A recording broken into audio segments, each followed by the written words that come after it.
Yep. All right. I apologize about all the delays, guys. Nothing I can do about the weather, though, but I am glad to be here. It has been a very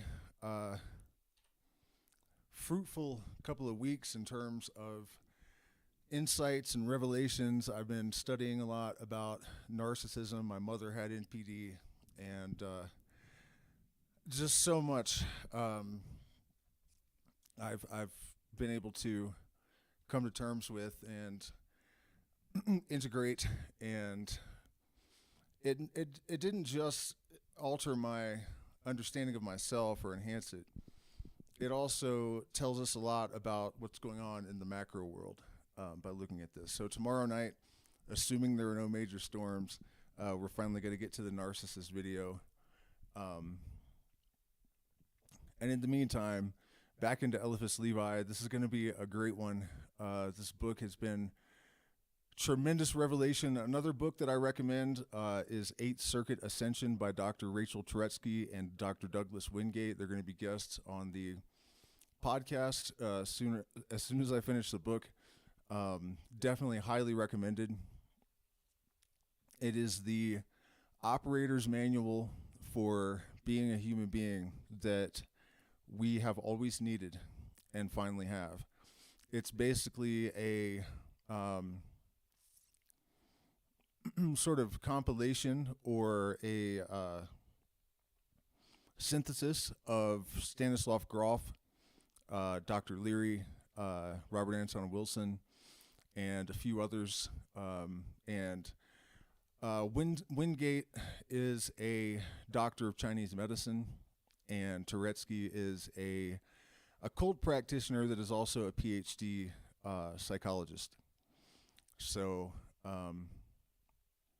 really looking forward to that conversation. Let me check in with the chat, make sure that our audio and everything is good. I shouldn't have blown this up yet.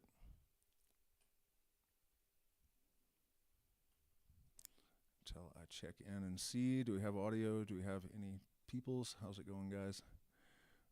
All right, I don't see any complaints about the audio, so I'm going to assume we're good. Let's get into it, I suppose. I know I had a big rant planned going into this, but I don't remember what it was about. I actually always have a little bit of rape before I start these streams, and I took the wrong one this time, and so it was a lot stronger than I had anticipated, and it wiped my brain completely clean, which is both good and bad, But basically, if you're new here, Eliphas Levi was a tremendous genius, well-versed in the sciences, as all adepts are supposed to be, and he wrote a tremendous volume of works on the occult, and this is one of them. And it is almost indescribably important in this moment. We really are standing at the crossroads of a tremendous moment in human history. And whenever you're at a crossroads, there's a chance of meeting Hermes. Hermeneutics actually is the study of thinking, basically, and being, and revelation. And the kind of knowledge that is conferred upon a person by the study of this kind of material. And it's not really even the study, it's the study and the experience, primarily, the gnosis, that is a result of having a certain sort of intellectual and spiritual disposition. And the consequence of it is that a person cannot be deluded, they cannot be fooled, they cannot be misled. There are equations for truth that are just as reliable as a Fourier transform or the Euler formula. They're no different. And it occurred to me the other day in a greater degree of magnitude, I guess, than it has in the past, that if people were taught this kind of illuminated thinking from the beginning, the universe is holographic, And so if you understand the true meaning of as above, so below, you understand the law of octaves, you understand the principle of correspondence. When you set about your intellectual education, all of the knowledge is going to fall into place so much more easily and organic. It is a tremendous disservice and injustice that this type of knowledge has been occulted from humanity and demonized. And so here we are tonight on a mission to make that right. So chapter 11, the magical chain, manas, force. The great magical agent, by us termed the astral light, by others the soul of the earth, and designated by old chemists under the names of azot and magnesia. Azot is basically mercury, and magnesia is magnesium sulfate. These were two essential components in the derivation of the Philosopher's Stone, particularly mercury. Mercury was believed to be the substance that allows transmutation to occur, the first metal.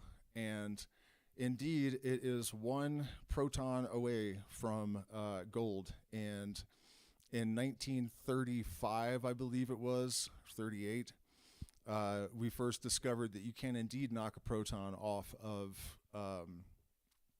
mercury and transmute it into gold. And there's a lot more to unpack on that subject, but I talk about it a lot, so I would just refer you to any one of my other streams where I go into that subject in depth. But there's an obvious connection between Mercury, the elemental Mercury, and Hermes Mercury.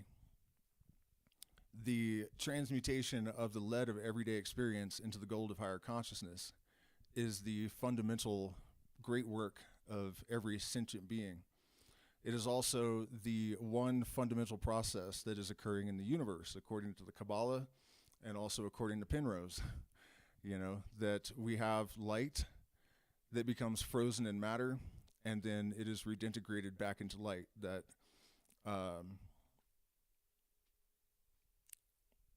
prima materia is converted into the Philosopher's Stone on all levels of creation.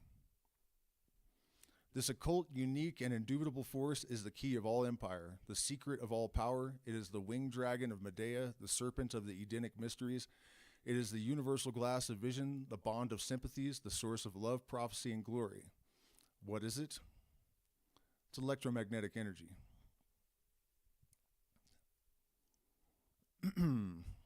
This connection between electromagnetism and consciousness is an all-pervasive theme throughout the science of the Magi. And it is only in the last decade or so, and even the last few years in particular, that we are really starting to uncover that fact from a scientific perspective. Exciting times.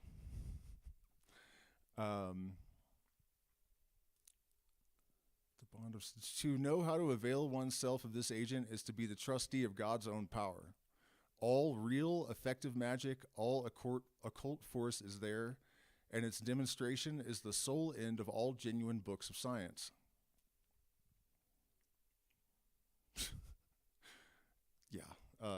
To possess oneself of the great magical agent, there are two operations necessary: to concentrate and project, or in other words, to fix and to move. Fixity has been provided as the basis and guarantee of movement by the author of all things. The magist must go to work in like manner. It is said that enthusiasm is contagious, and why? Because it cannot be produced in the absence of collective faith. Faith produces faith. To believe is to have a reason for willing. To will with reason is to will with power. Not, I say, with an infinite, but with an indefinite power. What operates in the intellectual and moral world obtains still more in the physical. And when Archimedes was in want of a lever to move the world, what he sought was simply the great magical arcanum. I would interject here that this is the reason why our society has been engineered along the lines that it has. Without any fundamental purpose. All will, all desire is ephemeral. It is unfocused. It is unconcentrated. And it's not aligned with universal forces that would reinforce and substantiate it, give it momentum, and help it to find its proper trajectory. It is gunpowder, unconfined, steam lost in the void.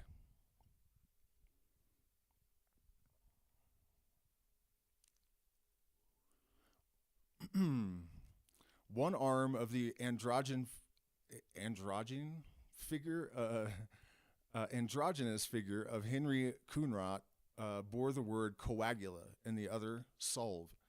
To collect and diffuse are nature's two words, but after what manner can we accomplish these operations with the astral light or the soul of the world? Concentration is by isolation, and distribution by the magical chain. Isolation consists in absolute independence for thought, complete liberty for the heart, and perfect continence for the senses. Every man who is possessed by prejudices and fears, every passionate person who is slave of his passions, is incapable of concentrating or coagulating, according to the expression of Coonrod, the astral light or soul of the earth.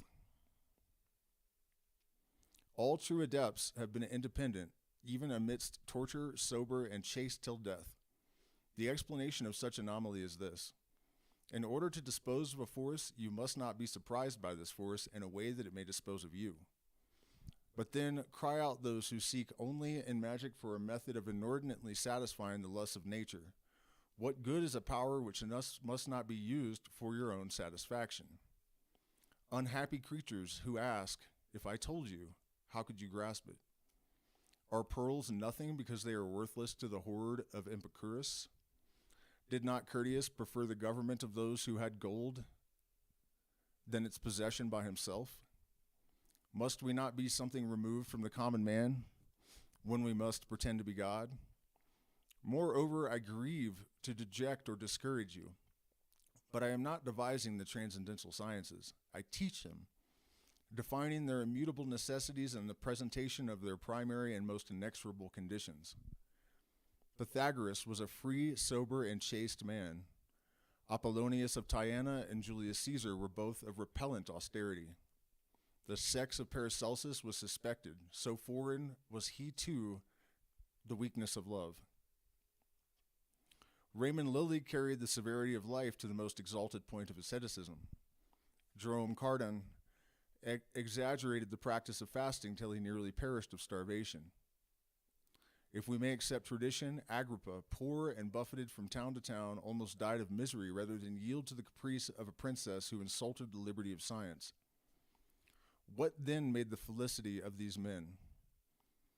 The knowledge of great secrets and the consciousness of power. It was sufficient for those great souls. Must one be like unto them in order to know what they knew? Quite a few things to unpack there, but one of the things he's alluding to is that once a person is self-realized, once the dissonance and interference patterns have been removed from their being, the reason that they can be so steadfast, that they're unmoved by threats or torture, is that they have fallen into homeostasis. They are in congruence. They have been swept up into the trajectory of the forces of nature in the universe. These things dictate their conduct. Their will and their determination is absolute because it is not determined by their ego. It is an expression of this electromagnetic force that some call God.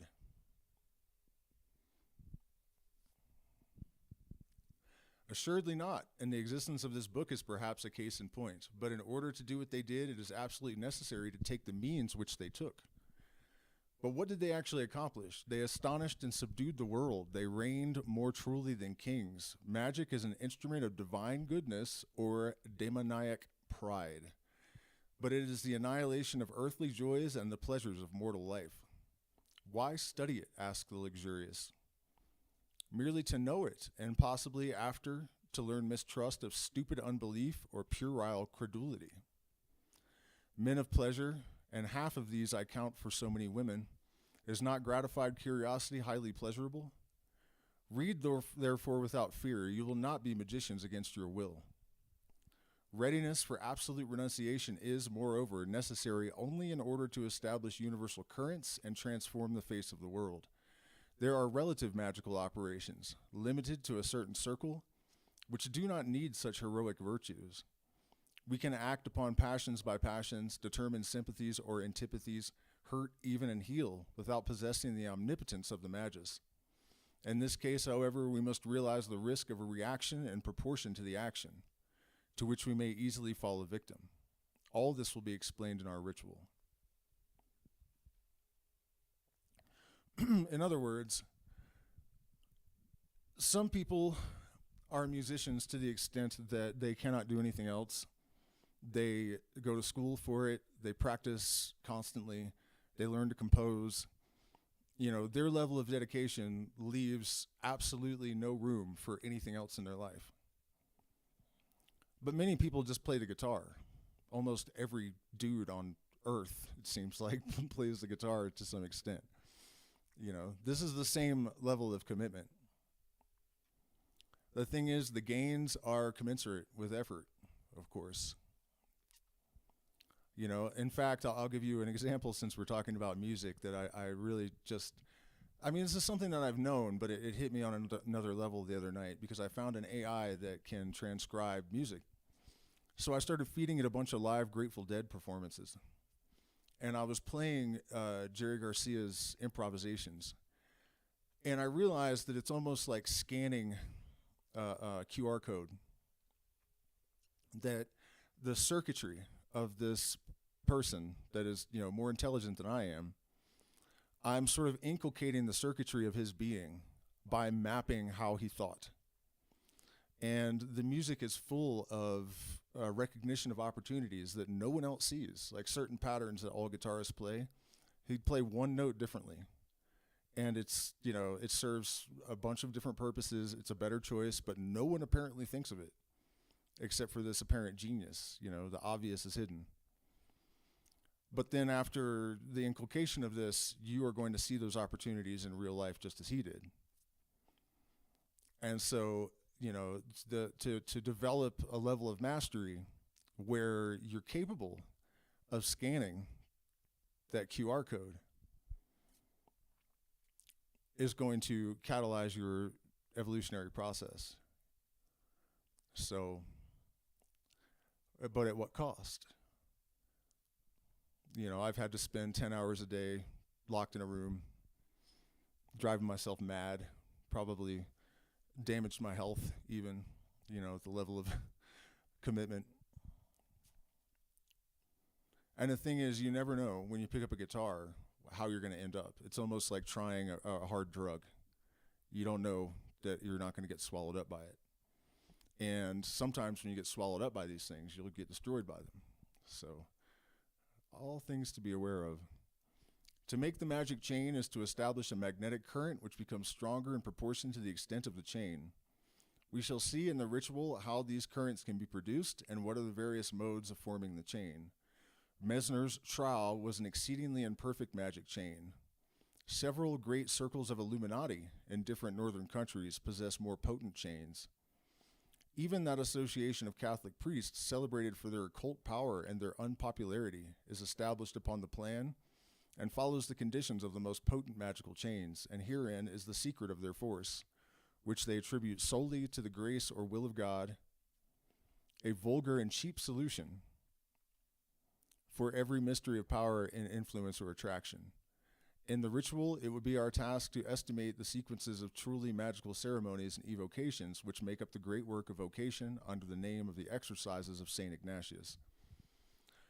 This magical chain, one expression of it is lineages of initiation. And if you think about a chemical chain, you must conform to certain parameters in order to have a successful to develop a successful chain. And this is why when we accept initiation in a tradition, we are making a magical oath to conform to certain strictures and to operate within certain parameters. And this is to maintain the purity and the substance of the magical chain. Microcosm, macrocosm. When you have entered into a lineage like that, you then are creating another magical chain in microcosm in your life, where each event is a link in that chain. And they must all fall into a certain framework in order to maintain the chain. All enthusiasm propagated in society by a series of communications and practices in common produces a magnetic current and continues or increases by the current. The action of the current is to carry away and often to exalt beyond measure persons who are impressionable and weak, nervous organizations, temperaments inclined to hysteria or hallucination. Such people soon become powerful vehicles of magical force and efficiently project the astral light in the direction of the current itself. Opposition at such a time to the manifestations of the force is to some extent a struggle with fatality. When the youthful Pharisee Saul or Shaul threw himself with all the fanaticism and all the determination of a sectarian across the aggressive line of Christianity, he unconsciously placed himself at the mercy of a power against which he thought to prevail, and hence he was struck down by a formidable magnetic flash, doubtless the more instantaneous by reason of the combined effect of cerebral congestion and sunstroke. The conversion of the young Israelite, Alphonsus of Ratisbonne, is a contemporary fact which is absolutely of the same nature. We are acquainted with a sect of enthusiasts whom it is common to deride at a distance and to join, despite oneself, as soon as they are approached, even with a hostile intention. I will go further and affirm that magical circles and magnetic currents establish themselves and have an influence according to fatal laws upon those on whom they can act. Each of us is drawn within a circle of relations which constitutes his world and to the influence of which he is made subject. The lawgiver of the French Revolution, that man whom the most spiritual nation in the whole world acknowledged as the incarnation of human reason, Jean-Jacques Rousseau, was drawn into the most lamentable action of his life, the desertion of his children by the magnetic influence of a libertine circle and a magical current of tabla-de-He. I have no idea how to pronounce that. Tabla-de-He. What the hell is that mark supposed to be? Hote? Yeah, I have no idea. He describes it simply and ingenuously in his confessions, but it is a fact which has remained unobserved. Great circles very often make great men, and vice versa. There are no unrecognized geniuses. There are eccentric men, and the term would seem to have been invented by an adept. The man who is eccentric in his genius is one who attempts to form a circle by combating the central attractive force of established chains and currents. One of the reasons we see the political dynamics in the United States that we do in the moment is exactly this. This chain has been allowed to develop, to fortify, and to expand unchanged over decades. And so the magnetic draw of the central attractor is just more and more powerful, and it is more and more succinctly of its essence.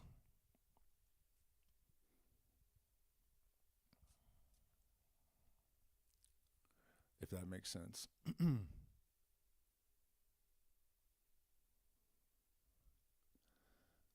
So the adept is immune to this, and it is his destiny to be broken or to succeed. Now, what is the twofold condition of success in such a case? A central point of stability and a preserving circular action of initiative. This is really why the yellow path is the path of cowards. This is something that most people do not want. They would rather have a comfortable, even ride, not rock the boat, and not risk everything. Like in my case, I have one choice in life: to pursue one aim and act in accordance with one current. If I succeed, then I succeed. But if I do not, I fail. There's no middle ground. There's no plan B. And I can tell you for sure that the alternation of impending success and failure is just as stressful as people would imagine that it is. And when you feel like you're in a line with a sort of divine current and it lets you down, it's different and more painful, I think, than just personal failure. So it is an intense path to choose, but in reality, it should be the divine birthright of every person. And in a world where each individual was acting in accordance with this true will as prime directive, the support system would be much greater, because this would be the norm as opposed to what we have in reality right now.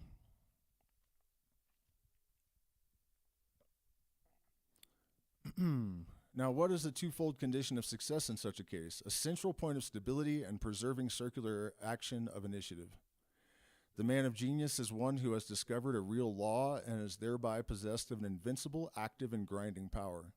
He may die in the midst of his work, but that which he has willed come to pass in spite of his death, and is indeed often ensured thereby, because death is a veritable assumption for genius. When I shall be lifted up from the earth, said the greatest of initiators, I will draw all things after me.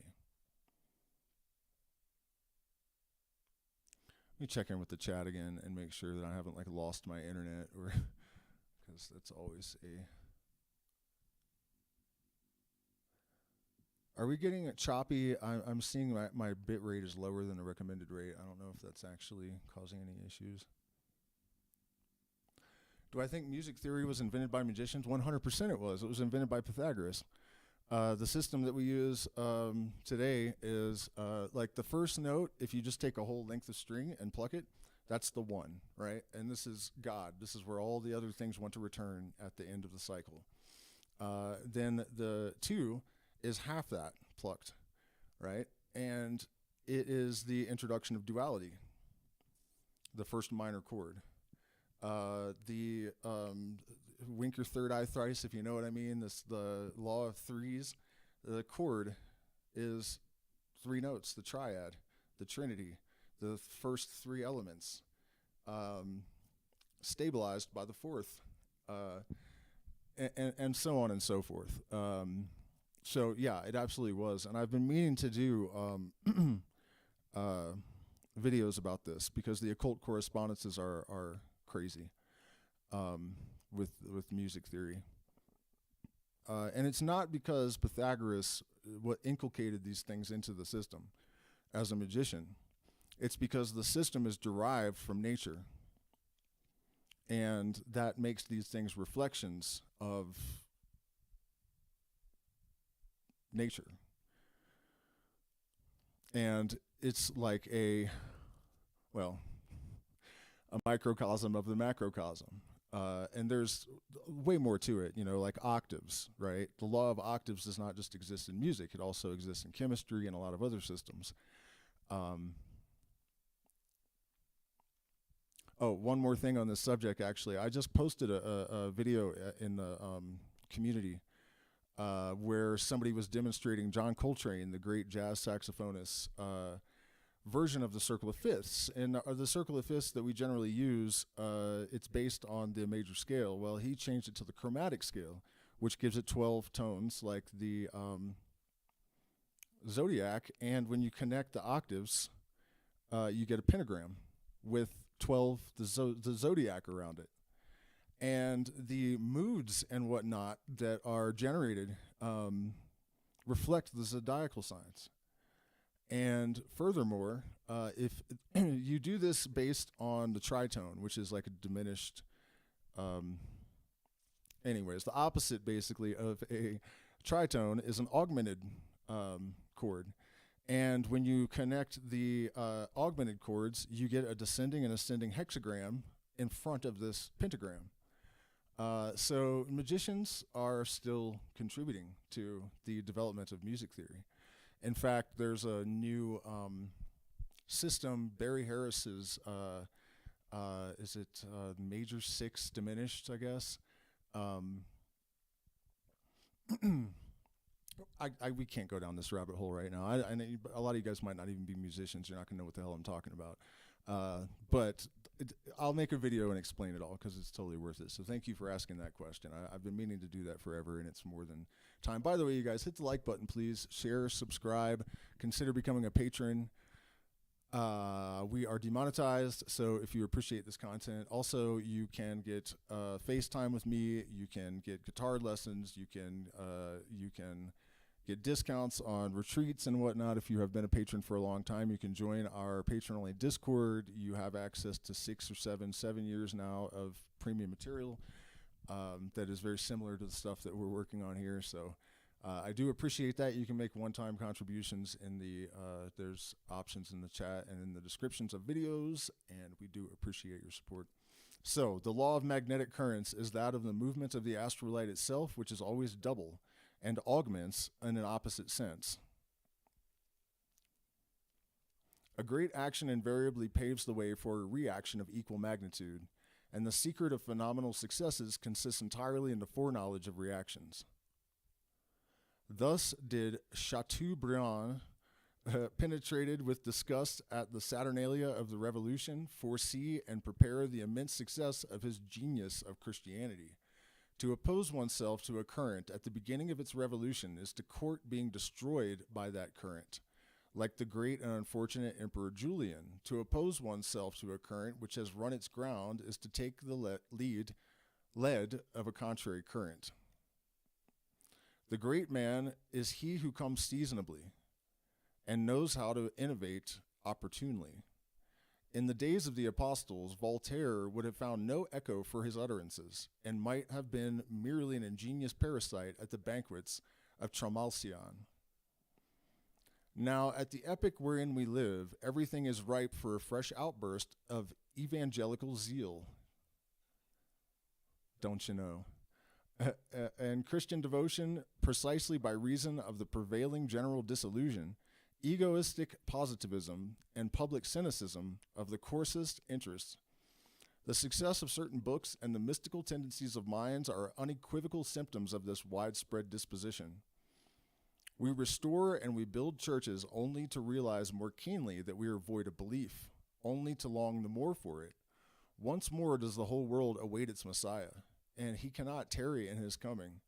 Let a man, for example, come forward who by rank or by fortune is placed in an exalted position, a pope, a king, even a Jewish millionaire. And let this man publicly and solemnly sacrifice all his material interest for the weal of humanity. Let him make himself the savior of the poor, the disseminator, and even the victim of doctrines of renunciation and charity, and he will draw around him an immense following. He will accomplish a complete moral revolution in the world, but the high place is before all things necessary for such a personage. Because in these days of meanness and trickery, any word issuing from the lower ranks is suspected of interested ambition and imposture. Yea, then who are nothing, yea, who possess nothing, aspire not to be apostles or messiahs. If you have faith and would act in accordance therewith, get possession, in the first place, of the means of action, which are the influence of rank and the prestige of fortune. Now, that's some gangster shit that, you know, we have a real problem with. But we have this presumption that the spiritual person wants no wealth. They want no power. But then we have this sort of antinomy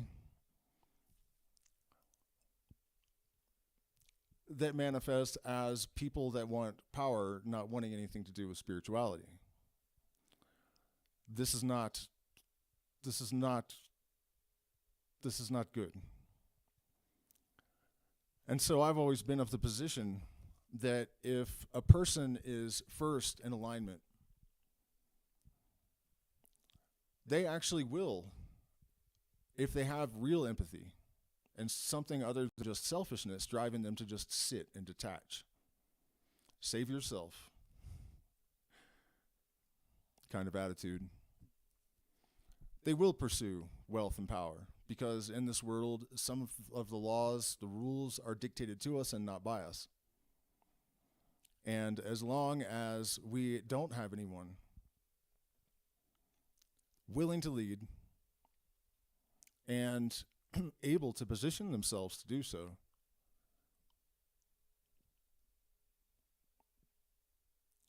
we are absolutely doomed. And the thing is, an adept speaking the language properly will be understood by everyone and anyone. This is one of the reasons that we value scientific education so highly, because we know that in order to reach the Muggle with the transcendental mindset, we have to be able to speak their language and validate it on their terms. And we are at a point now where there is a convergence of evidence in favor of the position that Levi and Crowley and myself and many others have taken. But you cannot shun power and wealth. But you have to be self-engineered to maintain the course, having acquired these things. The Templars failed at this. And they were advanced. This is one of the reasons it almost never happens. In olden times, gold was manufactured by science. Nowadays, science must be remade by gold. Damn. Wow. Speaking of the Templars, in olden times, gold was manufactured by science. Nowadays, science must be remade by gold. We have fixed the volatile. We must now volatize the fixed. In other words, we have materialized spirit. Now we must spiritualize matter. The most sublime utterance now passes unheeded if it goes forth without the guarantee of a name, that is to say, of a success which represents a material value. What is the worth of a manuscript? That of the author's signature among the booksellers? That established reputation known as Alexander Dumas at T, I don't know what that is, represents one of the literary guarantees of our time, but the House of Dumbass is in repute only for the romances which are its exclusive production. Let Dumbass devise a magnificent utopia or discover a splendid solution of the religious problem, and no one will take them seriously, despite the European celebrity of the panurge of modern literature. We are in the age of acquired positions, where everyone is appraised according to his social and commercial standing. Unlimited freedom of speech has produced such a strife of words that no one inquires what is said, but who has said it. If it be Rothschild, His Holiness pens the ninth, or even Monseigneur Duplan-Lou, it is something. But if it be Tartempian, it is nothing. Were he even, which is possible after all, an unrecognized prodigy of genius, knowledge, and good sense. Hence, to those who would say to me, if you possess the secret of great successes and of a force which can transform the world, why do you not make use of them? I would answer, this knowledge has come to me too late for myself, and I have spent over its acquisition the time and the resources which might have enabled me to apply it. I offer it to those who are in a position to avail themselves of it. It's kind of how I feel. Illustrious men, rich men, great ones of this world who are dissatisfied with that which you have, who are conscious of a nobler and larger ambition, will you be fathers of a new world? Kings of a rejuvenated civilization? A poor and obscure scholar has found the lever of Archimedes, and he offers it to you for the good of humanity alone, asking nothing whatsoever in exchange. The phenomena which have quite recently perturbed America and Europe as regards to table turning and fluidic manifestations are simply magnetic currents at the beginning of their formation, appeals on the part of nature inviting us for the good of humanity to reestablish the great sympathetic and religious chains. As a fact, stagnation in the astral light would mean death to the human race, and torpor in this secret agent has already been manifested by alarming symptoms of decomposition and death. This is actually kind of where AI comes in. I was thinking about this earlier, that I mentioned the Eighth Circuit Ascension, the book by Turetsky and Wingate that I've been reading. And one of the things it deals with is what we might call parapsychological phenomena. I am a person that has experienced a tremendous